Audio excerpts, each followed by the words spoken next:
Hello guys, it's BL. I'm back here with the I guess the second half of my COVID-19 thoughts. And I guess probably what I could do is maybe do 15-20 minute segments along the way. Just because people's time, you've got other things that you want to do. Instead of having these long hour, 2 long videos. I'll try to work back toward that. I actually was doing that before, or trying to do that before. But I have to live in this world as well, and I've got things going on, and so sometimes I don't always get a chance to stop and do a video, especially when things are popping in my head and pieces of puzzles are starting to fall into place. I'm kind of like, oh, okay. I'm not always in position to stop and do a video. But let's just pick up something I wanted to show you guys. Here's an article, Clinical Microbiology Reviews, dated October 2007. And so this is from the American Society for Microbiology. And it talks about, the title is Severe Acute Respiratory Syndrome Coronavirus as an Emerging and Re-emerging Infection. And it references SARS, which is, what we had, don't ask me, Ebola, Zika. There's so many different pathogens coming out. I can't keep up with all of them. But you see the link there? You also see State Key Laboratory of Emerging Infectious Diseases, Living Immunology, University of Hong Kong Special Administrative Region, So, we've heard SARS being tossed around, we've heard flu, we've heard China, we've heard a whole bunch of different stuff. So, go look for that article or that work out there. It's out there. And also, I mentioned before to check out the Real News Network. They have a video, Coronavirus is the Shock, Dictatorship is the Doctrine. I tried to put it in here, and it wouldn't let me put the link in. I can put it down in the description if I remember. But it's on YouTube. You can find it. But back to the second half. I think we were putting the pieces of the puzzle together. So yeah, again, I don't tell you what's right, what's wrong, what's yay or nay, what fits for your circumstance, but I'll give you information, and you apply it. You put the pieces together as they fit in your life. But what's the end game? Can't tell you what the end game is. I have some thoughts, but I won't say at this point. I'm going to put some stuff out there for you. Think about it. We're talking about masks. Federal government is sitting there with a stockpile of thousands and thousands of masks. Those masks aren't distributed. They're not being distributed. So if we're so concerned about this and it's such an issue, why are they hoarding those masks? And then I read somewhere a church, somewhere in the East Coast, Virginia, Carolina area, suddenly found a stockpile of thousands of masks in their storage or something. Why did they have these thousands of masks? Why would a church have that? I mean, it was boxes and boxes full. That they're donating to hospitals. Just those kinds of things make me wonder, why would a church have this large number of these masks? And why is it the federal government has a large number of masks that they've not released, not even to hospitals? I think back to the mass graves that were reported about maybe 10 years ago. I think we started hearing about it publicly. Stashed all around the country. There are caches, C-A-C-H-E, cache, stash, stockpile, if you will, of plastic graves, mass graves, that can hold, I think, 250 bodies at a time. Think about all the drills, the exercises being held around the country, which simulate various disasters, various unrest situations. Exercises. Remember I told you in the first video how some official used the term, we're in a live exercise. I think about the mobile morgues. I believe Houston was the first one to roll out their mobile morgue. Not roll out, but to announce that they've got a functioning, working, ready to go mobile morgue. And when I saw the article, front page of the news, going back 10 years, 12 years ago now, whenever, somewhere thereabouts, my first question was, why would they need a mobile morgue? Do they anticipate some situation that's going to cause mass deaths to where it makes more sense to move the morgue to the location where all the deaths are than to try to transport all those bodies, or to try to transport the infected bodies into a sterile environment or potentially sterile environment? These are the kinds of things, just kind of make you wonder. Still questioning the end game, just like with Ebola. Borders weren't closed. In this situation, borders weren't closed. Even if it was a temporary, okay, nobody in, nobody out for a week until we figure out what's going on. Airlines were allowed to continue to fly, not just domestically, but internationally. Now it's stopped now, but they were allowed for a period of time. So if it's that bad and you allow the airlines to fly, did you do it out of negligence because you didn't believe? Or did you do it because you know it's not that bad? Or did you do it because you know it's bad and you wanted to spread? Who knows? I don't know. But it does make you wonder. But now that everyone is spending up all their money, and now they're going to be figuring out how to pay their rent because their jobs are the companies are being shut down. They're considered non-essential, whatever the case may be. Everyone's running home to quarantine. Many of them just self-quarantine because they're scared of the virus. They're scared of the virus. We're shutting down businesses. We're shutting down airlines. In the meantime, that wall's still being built, y'all. The wall at the U.S.-Mexican border is still being built. Ain't nobody stopped that. I told y'all when that wall was first being built, that wall was to keep people in, not to keep people out. And this is what I'm getting spiritually. This is what I'm getting in my spirit. This is not, someone in government or DOD or wherever came to me and said, hey, look, let me let you in on a secret. No. This is just what's dropping in my spirit. The wall was to keep people in, not out. And then I shared with you all, a picture was sent to me, was sent to a group of us from someone who was boots on the ground down in the area.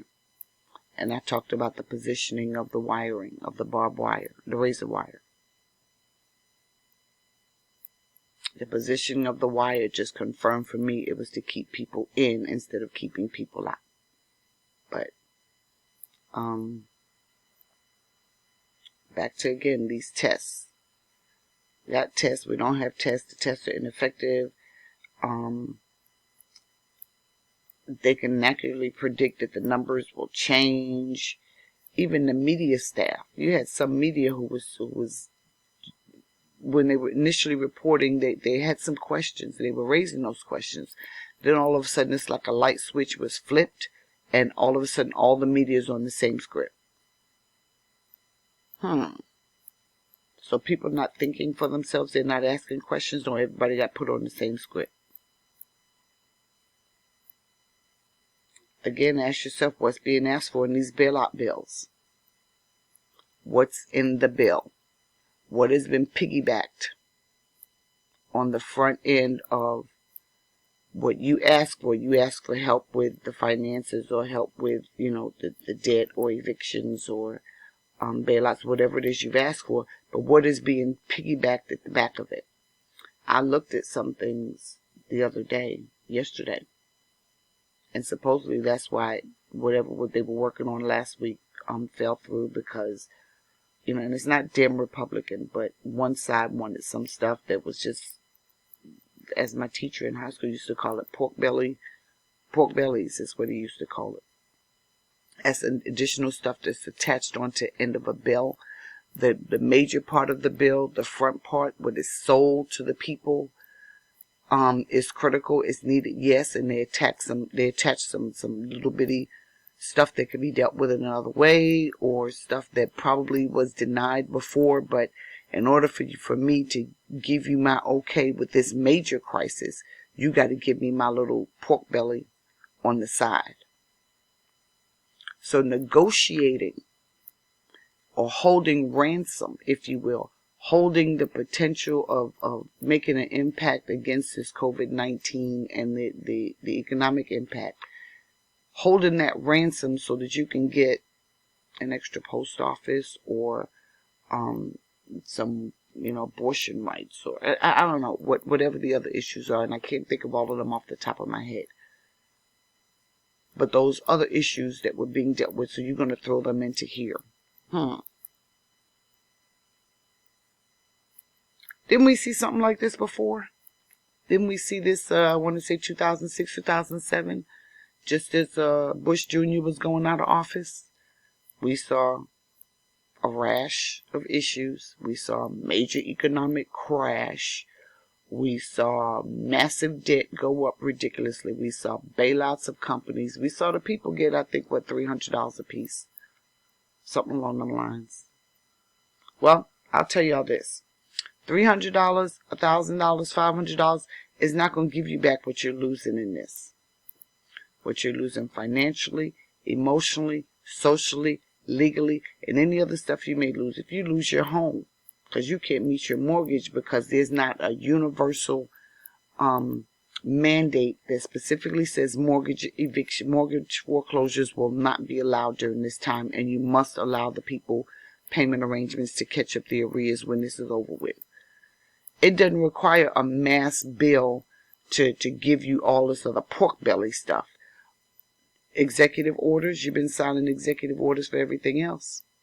Executive order, no foreclosures, period, across the board. That's it. Very specific, doesn't attach anything else to it. It's very specific. That, will go a long way. But you're subject to lose that. Most renters are at the mercy of their landlords because there's no protection for them.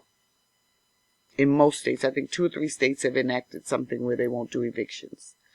But I don't know that those things say, okay, as soon as all of this is lifted, those people have to have the lump sum money to pay the landlord, or they can be evicted. I don't know how it's worded specifically for New York, California, and a few others that have said no evictions. But these are things you want to think about. Again, what's the end game? Bottom line, this little $1,000, even $2,500, they're floating around giving to every adult. Which, by the way, suddenly now they're going to do, I think the last I heard was digital currency. Hey, it's going to take time to set that up. You got to live between now and then. Mailing out checks, it was determined once before, it doesn't work because there are too many homeless people, too many people that don't have addresses, attaching to the census. I don't know how they're going to do it. It seemed to me, if you have a social security number, they can plug all those into a database somewhere. You go to a bank, you show your ID, you give your social, and once you retrieve your money, it goes into the database as money received. Probably the simplest way to do it requires little down, because they have everybody's socials. They have your name, they have where you work, all that other kind of, they have that information already. So they can create a database, attach the funds into that database somehow, make the link. You go to the bank, you show your ID, you prove who you are, etc. And those monies are either given to you cash, if cash still works, transferred if you want to transfer it digitally, if you want to move it to an account, whatever it is you're doing. And you receive your funds that way. So it doesn't tie into a census, doesn't tie to having a specific current address on people, doesn't tie into any of that. Doesn't require you to take a daggone vaccine, doesn't require you to do anything else other than prove who you are, show ID.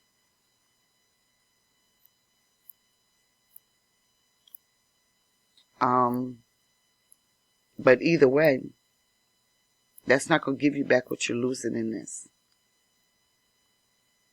what's left of our constitutional rights, the ones, that right that keeps you from being unlawfully detained without due process indefinitely, that's under fire.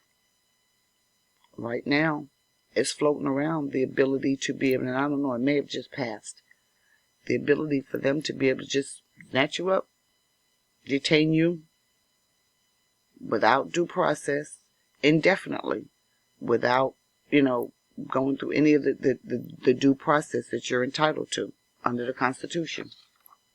Be careful what you're asking the government for. Be careful what's being pork-bellied on the back of your ask. That constitutional right that allows you to keep and bear arms and defend yourself if need be? It's long been a target. We know that it's long been a target to disarm the people. And I wouldn't put it past anyone to create a scenario like this just to get that as their end game. Not saying that's the case, but could be a pork belly tied to it. So, maybe you don't want to shoot up government officials or police or whatever. Maybe you just want to be able to defend your home and your family from the neighbor down the street looter who did not prepare, who does not have enough food to feed his baby, so he gonna come steal yours. He gonna take his gun, come to your house and steal your food so he can feed his children. Maybe you want to be able to defend yourself against that. But if you're disarmed, you can't. Maybe his gun is not legal, so they don't know to come to him and get his. But yours is, so they know to come get yours. Where does that put you? People think, people. Disarmament is not necessarily about preventing people from doing mass shootings, because the mass shooters going to get their guns however they're going to get them. The crooks going to get their guns however they're going to get them. It's the regular law-abiding citizens who want to keep their weapons just for basic self-defense, basic home defense, whatever. Those are the ones that are going to lose out in this process. What about the requirement of government to compensate you for the stuff that they do take? Remember eminent domain, if they needed your house because they want to build a new highway, they can take your house. Then it came out, no, they had to start compensating you. So they would do whatever they could to lower the price values, etc., and offer you peanuts on your property, etc., etc. Well, this emergency situation allows them to come in and take your stuff, and they don't have to compensate you. They take whatever they want. They say they need your land, your little 2 acres in the middle of wherever you are, because it's strategic for something, for whatever. National emergency, national security, national something. And they just take it. So when you're begging the government to come in and take action, be careful what you're begging them for. Be careful what you're giving up, because trust and believe you won't get the proper value for your property. And you most likely will never get your property back. If by chance you do get it back, will it be livable? Suppose they use it to store, I don't know, a mass of nuclear reactive chemicals or something. So yeah, they're going to give it back to you, but it's not even livable. It's not usable. You can't even grow anything on it. And I'm not saying that's a for fact thing. That's a scenario that I'm putting out there to you. It's to make you start thinking. I would be cautious in asking for martial law and mandating everybody to go in the house and stay in the house as a blanket rule. And implementing this National Emergency and Defense Acts and stuff. Because once they're activated, here's a scenario. Trump activates it. Remember, The Simpsons told us he was going to get taken down. The Simpsons showed us years ago him going down. So suppose he activates it and he gets taken out. It's still activated. Whoever wanted him to activate it, whoever has the objective or the end game in mind, they step right on in, somehow, some kind of way. The Emergency Act has already been activated, and they can do whatever they want. And trust they're not going to give it back to you. They're not going to stand down on it. They're not going to lift it.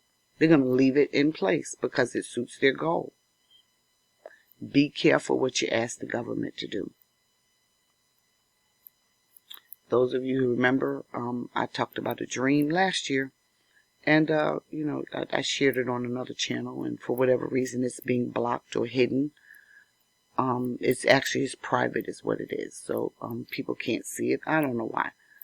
It's a whole nother video. But in the meantime, I talked about that dream.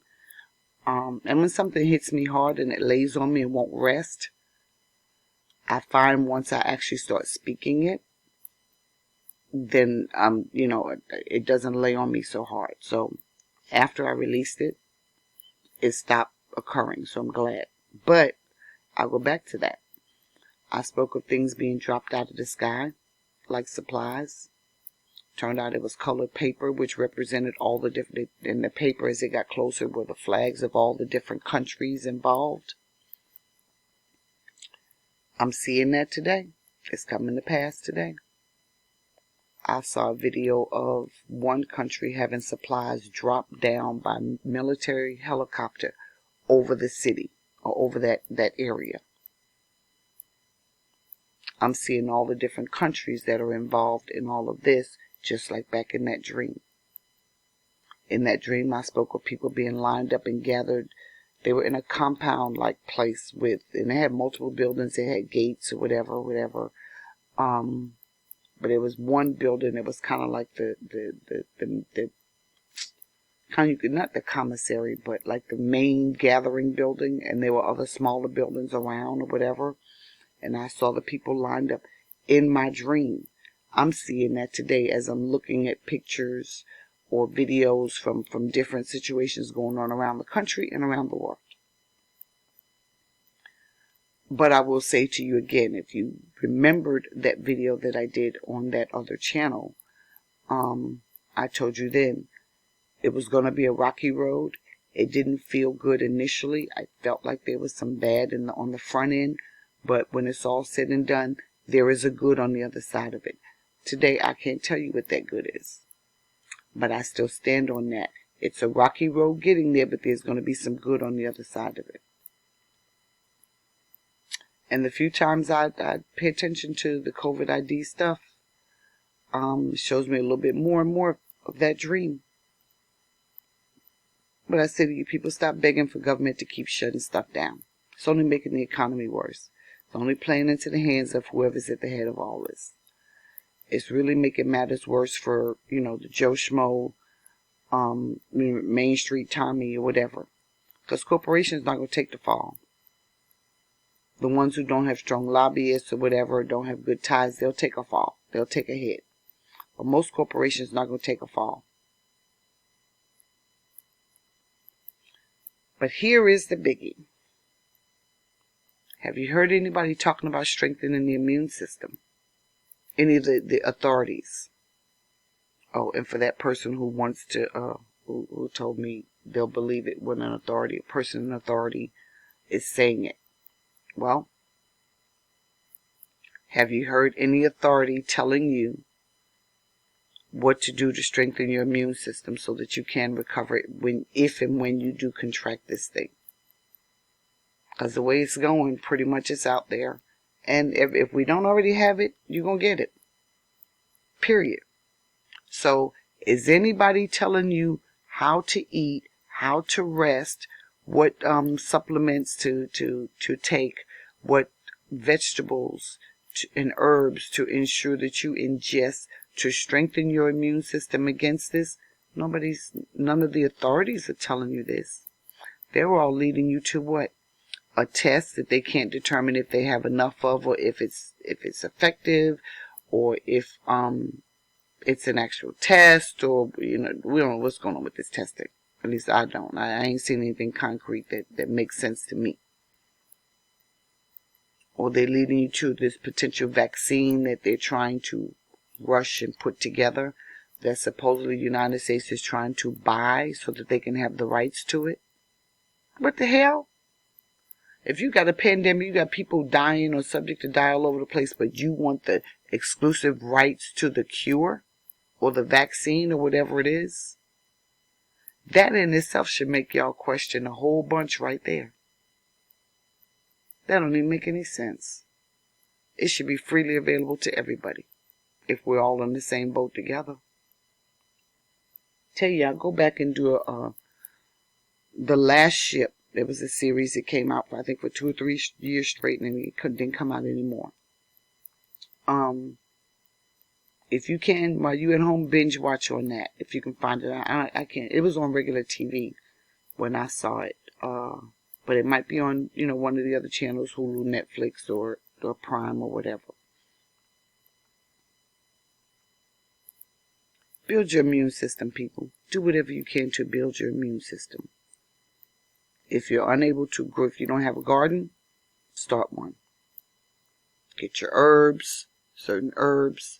Some of y'all can still go to stores. You can go buy the seeds right there at your big box store. You can even buy, it might be lower quality, but you can even buy lower quality seeds right there at Walmart. Grab you some soil, even if you have to do it in the windows of your apartment. Start growing you some basic herbs. I won't tell you which ones to look up here, just because that's something I would prefer to do live directly. There are different ones, but you can just search it on the internet. Which herbs help to build your immune system? And if you're one of those people that just have to take a pill, which pills? Which herb can you get in pill format to build your immune system? If you know you're not eating properly, if you did not stock up with the appropriate foods or whatever, throw in a multivitamin.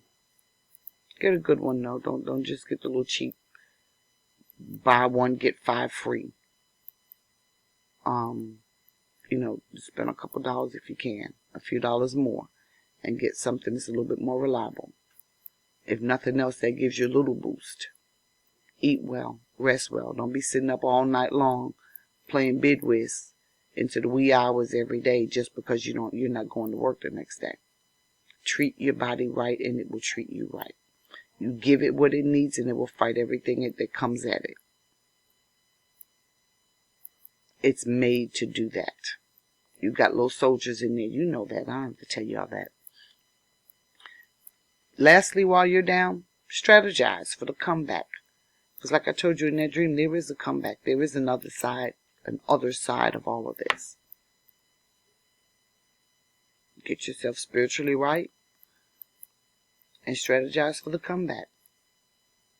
Make your plans to start the business that you wanted to. You're forced to sit at home. Start writing your plans.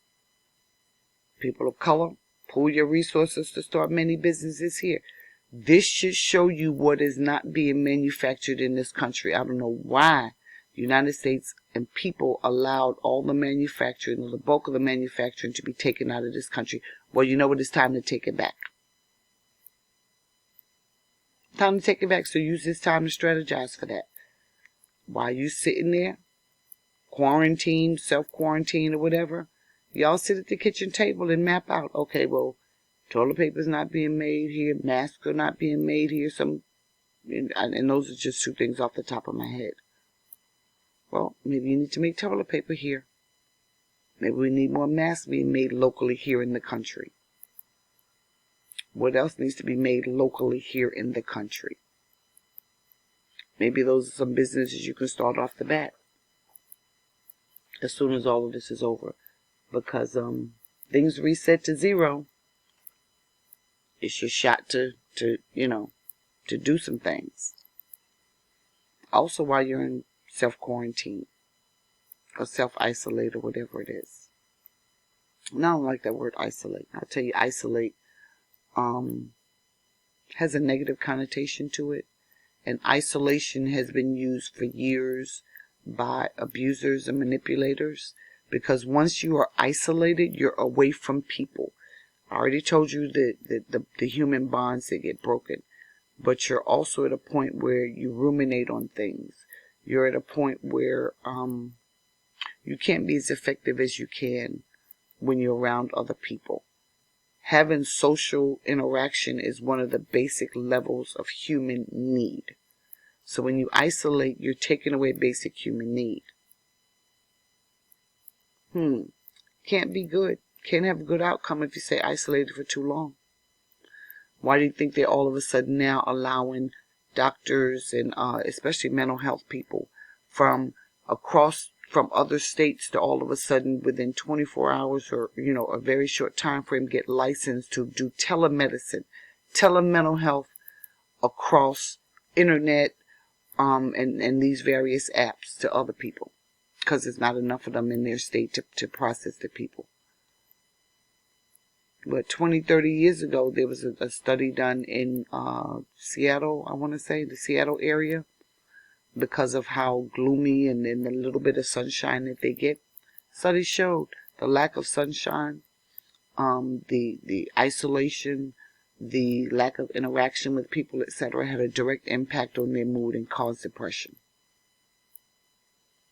The studies have been shown the more people stay in the house to themselves in the winter, the grumpier people are, the moodier people are, etc. But as soon as summertime comes, people are out and about, they're laughing, they're singing, they're joyous, they're happy, etc.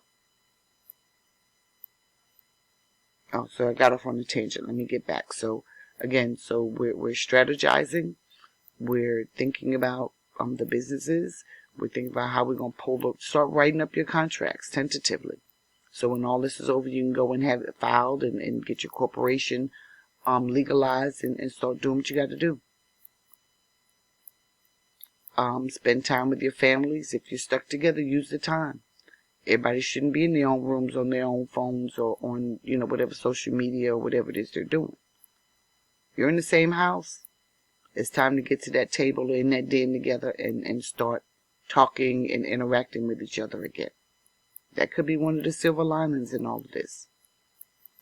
Yin yang. For every bad, there's some good. Find the good as well. Know the bad. Prepare for the bad. Do what you got to do for the bad, but also capitalize on the good. This is a good. If you got issues, spend time on your issues. Spend time with yourself, your spirituality, your faith, your, whatever it is you believe. And of course, gardening, house fixes. If you've got some stuff that need to get fixed around the house, here's your time to fix the stuff around the house. Trim the trees, do your spring cleaning, clean out your closets, get rid of stuff that you ain't worn in 2-3 years. You ain't gonna wear it again. Get rid of it. Be prepared to, and I wouldn't say trash it at this point, because on the other side of this, there may be some people who have some real needs that you may have to share it. Go ahead and have that stuff ready. Use this time to get that stuff ready. Of course, rest well, eat well. Keep your strength up. And in the words of, who is it, Dustin Hoffman, at the end of the movie Outbreak that came out, 20, 30 years ago. He told the pilots that were there to drop the bomb over Cedar Creek, Michigan, Massachusetts, wherever it was. I don't know, Cedar Creek, wherever it was. Because pilots had been sent to drop a bomb and just blow the whole daggone city, so that the government could keep their biological weapon. He found the cure, he created the vaccine, etc., but they didn't want that. They wanted to keep the virus because it was a biological weapon, and they would rather incinerate, take out the entire town so it did not continue to spread. He told them, if y'all remember, epic scene, they positioned their helicopter right in path of the military plane. And he tells them, bottom line, he says, if you think it will stop the spread, then drop the bomb. If you think you're doing the right thing, drop the bomb. If you think, all these good reasons, drop the bomb. But don't drop the bomb just because you're following instructions. Or following orders, I think is the word he used. Basically, what he was telling them was, the orders that you're getting, they're corrupt. People above you, above your pay grade, are doing some crooked things. Don't follow orders and kill all these innocent people just because you're following orders. He told them to think and act for themselves. And then they positioned their helicopter right smack in the path. I think Morgan Freeman piped in and said, he coded code word, shared with them, they can't do it if their path is obstructed in some kind of way, whatever. However he worded it to them. And so that gave Cuba Gooding and Dustin Hoffman the chutzpah, if you will, to position their helicopter right direct in the path of the plane, the military plane, and to not deviate from that path. And on a final note, I'll say to you this: no matter how good you are, no matter how good you think you are, you have been, you will be, and you will continue to be manipulated, brainwashed, and coerced. Nobody is above it. We're all manipulated. The question is to what degree, at what level, by whom, and what's the cost. No one is immune to it. And finally, the powers that be want a specific outcome. And what often happens is the powers that be, when they want an outcome, they create a scenario or a problem. They allow you to suffer in that scenario, such that your emotions and your fear take over. Sound familiar? Aren't we all in a state of, not we all, several people in a state of panic? No, I'm not going there because I don't want to get sick. I don't want to get sick. I don't want to get sick. You get the flu every day on you, or not flu. You get a cold. You get a cold, you get seasonal allergies, you get whatever it is you get every year anyway. So, but once your emotions and fear have taken over, now you're going to beg the powers that be for help. Oh, government, we need you. Shut everything down. Tell the people to stop going to work. Lock them up. Put them in jail if they won't go to work, etc., etc. Side note, you know some of the people that you're talking to on social media are not real people, but they're computers, they're bots, they're AI, and they're adapting their responses based on what you say or what you post. And they're feeding you, they're manipulating you, they're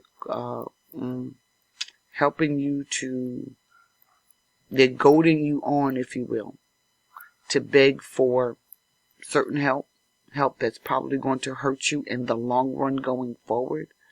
Yeah, it eases the current situation, you think, but there's a price to be paid. So you finish begging the powers for help, and the powers, they come and give you help, and they offer the help, and guess what? The help matches the outcome that they wanted from the beginning. Why they go through all of this? Because they know you would say no if they came at you straightforward from the beginning. For example, if they came to you and said, okay, we want a total dictatorship, y'all gonna fight tooth and nail. If they came to you and said, we want all your weapons, give them up, you're gonna fight tooth and nail. If they came to you and said, we want all your assets and we want to give it all to the elite, and you guys have nothing, you're gonna fight. So what better way to get the things that you want than to create a scenario to get people caught up in their emotions and fear, to weaken them in whatever way you can, so that they're begging you for help, and you have the solution right there, the same thing that you wanted all along. People, wisen up, wake up. And this is my final for real. Something else just popped in my head to say. A crook is not going to stand up and tell you he's a crook. If he's doing crooked things, he is not going to stand up on the news, in front of the newspaper, on YouTube, on any of these other platforms and tell you he's a crook.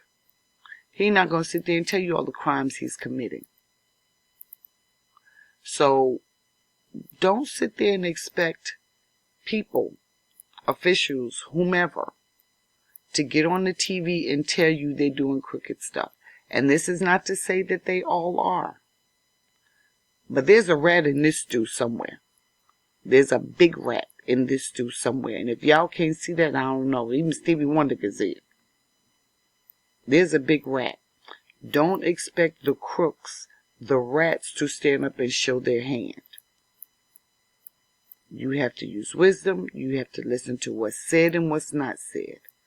You have to think about your own personal situation and govern yourself accordingly based on, again, what's said and what's not said, what's given and what's not given, what's being taken away. Put your pieces together, people. Be well, and we'll catch you in the next one. I promise I'm going to try to do better and not... I was just trying to refrain from speaking out on this situation at this time until I collected my thoughts on it and what I would share. But there's definitely a rat. There's a big rat. There's a couple rats in this stew. So, be well.